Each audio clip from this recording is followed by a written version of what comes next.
There was a popular restaurant in my hometown.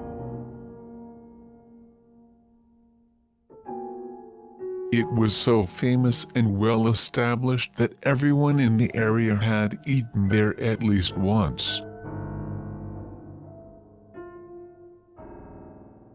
Let's say the name of the restaurant is K. K was reasonably priced, and most importantly, it was delicious and had a large portion. If you were ever in need of a meal, you could go there to eat out and be very satisfied. There was a large doll standing in front of the eaves of K. The doll was about 120 centimeters tall, and dressed as a chef in the style of a Western-style restaurant. It seemed to have been installed at the same time the restaurant opened, and the paint was peeling and discolored in places, showing its age. However, as the mascot of the restaurant, the doll did its job well, and everyone loved that doll. When I was a student, there was one day when I came home late from an athletic club activity. The sun had set, and it was already dark without the light of the street lamps.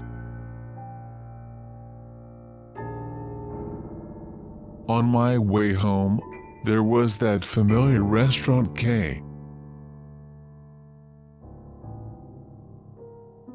I was at the peak of my hunger, so I stopped in front of the restaurant and peeked inside.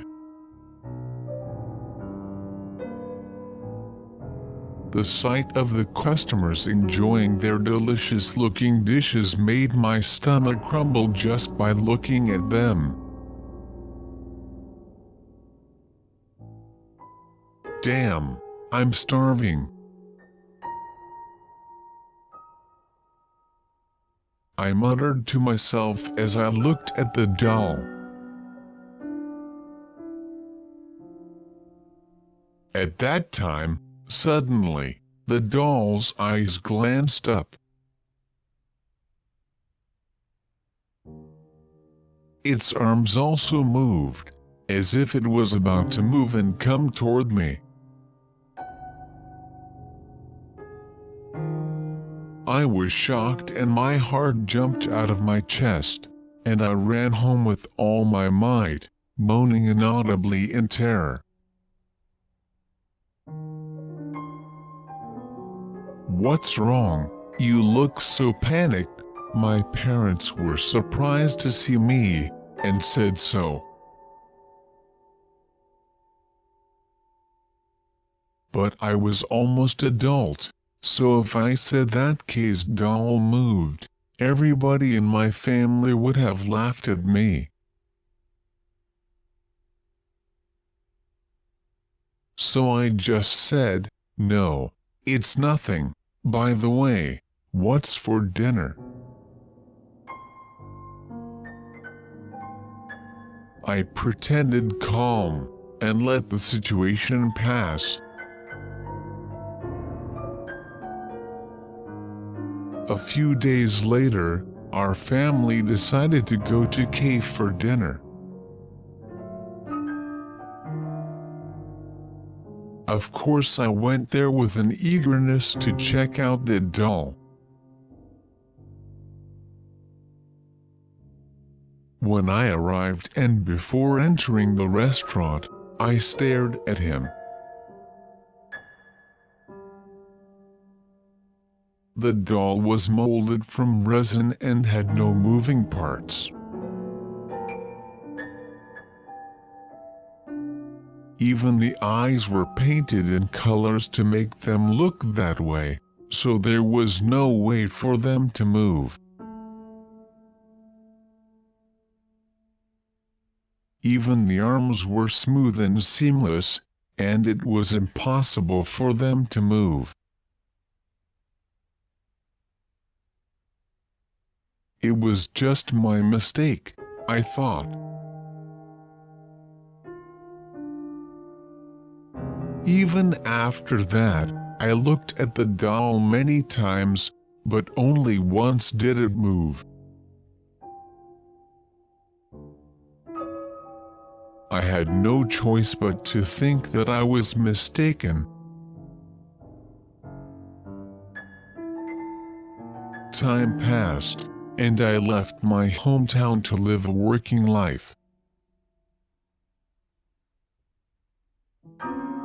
Although I was busy, I made it a point to return to my parents' house for New Year's, and it was the first family reunion in a long time. My family said, "Oh, by the way, K had closed.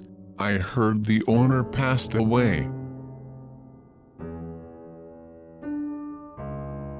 Hearing that story made me nostalgic and sad at the same time, but I remembered that incident and tried to talk about it.